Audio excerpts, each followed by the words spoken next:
Hey guys, it's me. And I didn't have anything to do tonight, so I thought I'd just chat. I always like talking to you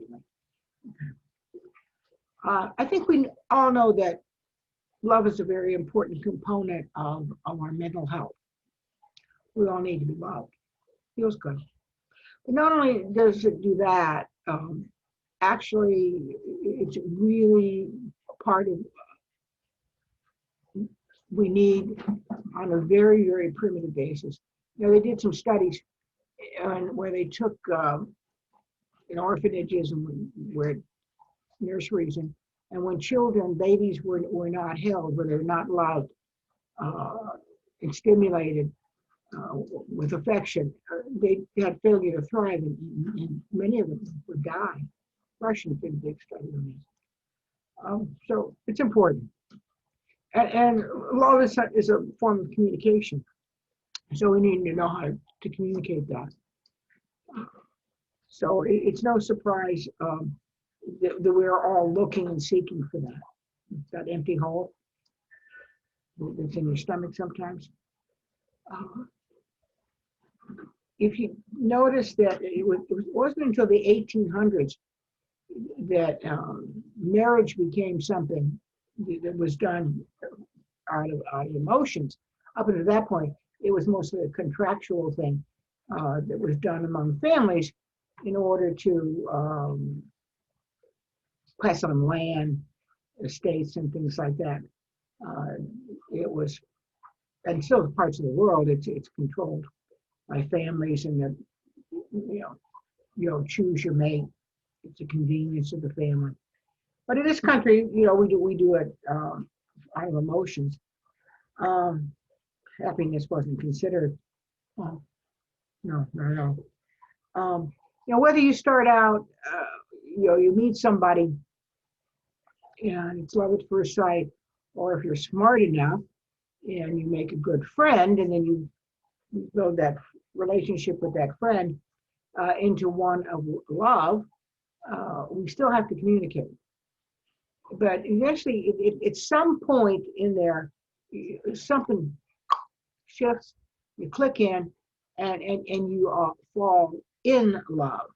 There's many ways to love somebody, people, definitely. But it's the in love thing that starts out the long-term relationships. And when we fall in love, that's when the hormones and the chemistry kicks in.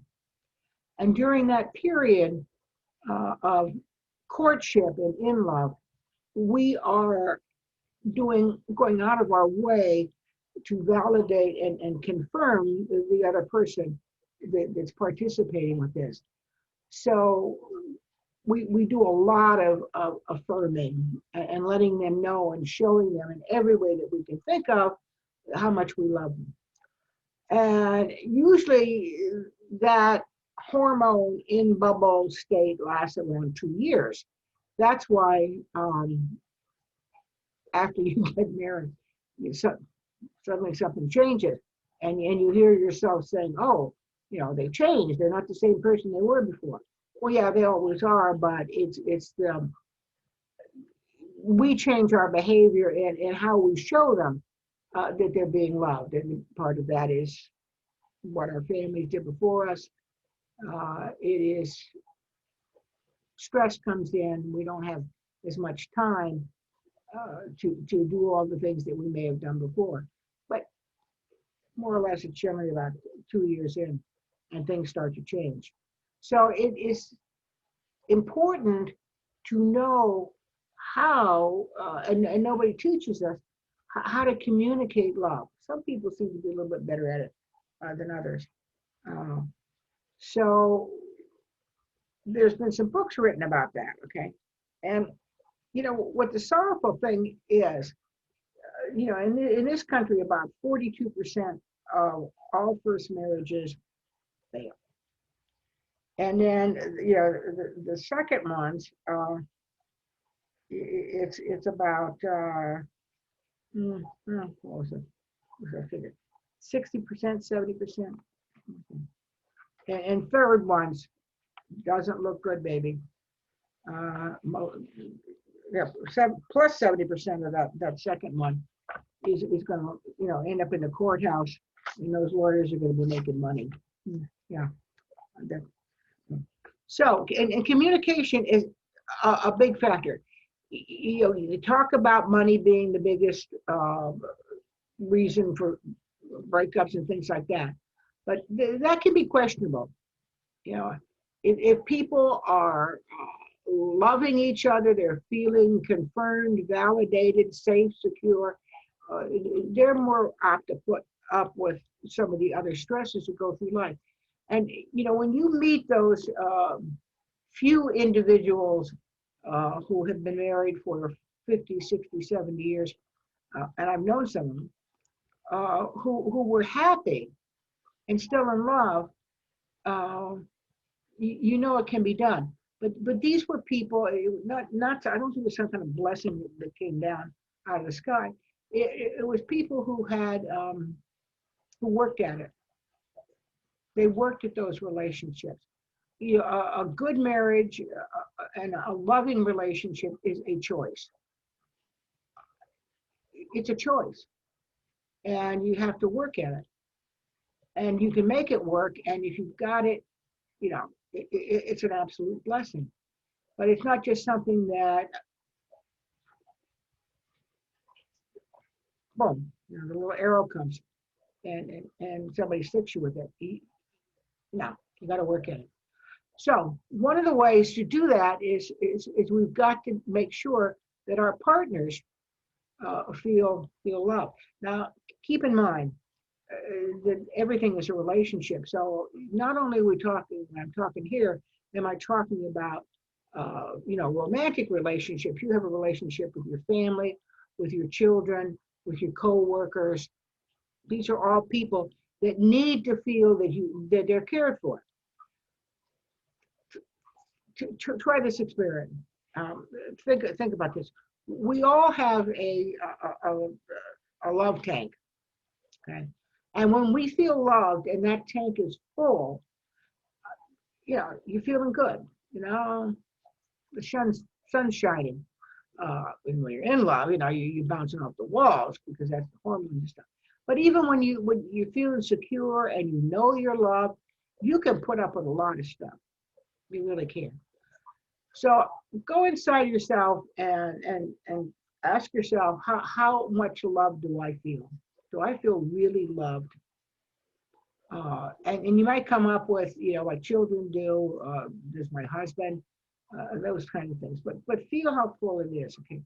Well, that has to be replenished all the time. And, the more we have, and when it's full, then we're able to give that to other people. So this is really important to our mental as well as physical health. So we need to learn how to do this. And so there's been some work done and some books done, written. Dr. Chapman is one of the big known specialists in this. And he talks about there's 5 main languages to love. And that meaning how we feel that get validated and take that love in and how we give it out. And it seems to be pretty universal as these main languages and how we communicate this stuff. And those 5 main languages is affirmations, words of praise, validation, quality time, okay, in people's lives. That is not sitting, watching television together and not talking.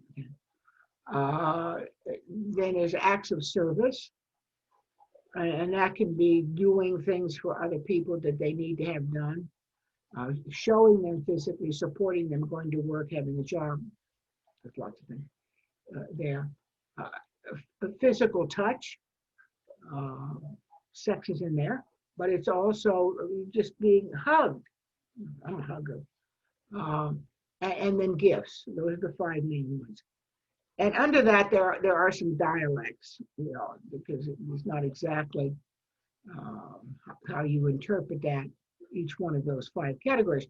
But those are the five main categories. Like for me, you can determine what these are. It's affirmation, quality time, and physical touch. For me, there's hardly any difference when you bring these down and do the quizzes. Difference between them. Gifts, acts of service, nice, but not important. Affirmations, the other two, very important for me.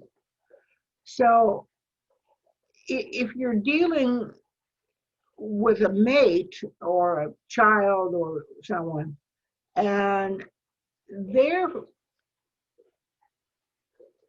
language for them is gifts, and then that's how they feel that love is, or acts of service, that's more than likely what they're going to do to show you or show me how they love me. Well, those two don't make a lot of difference to me. If they can't validate me and give me affirmations, or spend quality time with me to being together, or they won't let me, they don't hug me and touch me, I'm not going to feel loved.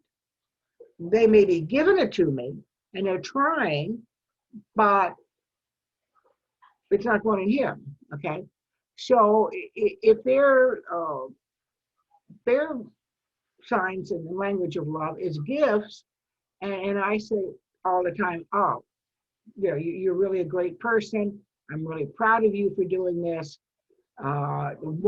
Great job. And their gifts is their main one. They are not going to feel loved. So what we do is we have to speak the same language to each other.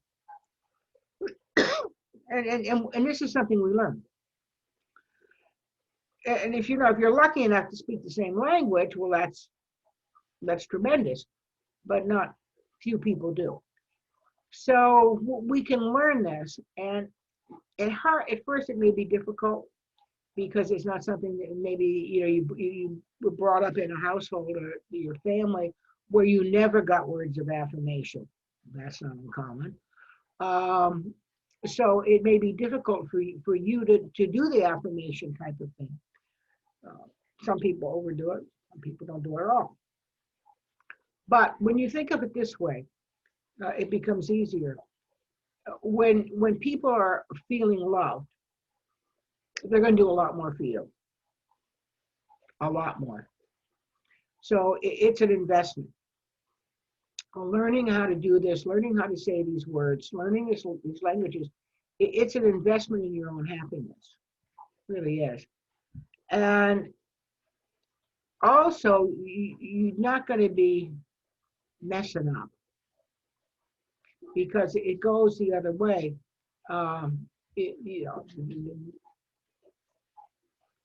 you're a person who needs affirmations and you've got somebody who wants service, and when you don't recognize that, then they're going to be nagging you for service. That's going to come across to you as negative and make you feel unloved. So it is worth your while to learn how to do these things. You can get Chapman's book. He's got 5 or 6 of them actually, millions of copies sold, and I highly suggest it. Also, Moi is going to be putting on some virtual classes. I invite you to go to my website, sonnyweiss.com. I'm starting a 5-part seminar on Wednesday nights, and I invite you to join us. We're going to go over this, learn how to speak the language, and I think, if you've got some relationship problems, learning how to communicate love might be just the key point to make those changes. If you're feeling that, I'm not getting any attention, maybe it's because you don't know how to give attention and you don't know how to receive it. It could be there. We could just be talking over each other's head. So if you're interested, go to the website, sign up for the class. I think you'll find it'll be helpful. If you can't, definitely get Gary Chapman's book, The Five Languages of Love. I think you will get a lot out of it, and you will definitely um, improve the quality of your life. Life is short, my friend. You want to get the most you can out of it. The most.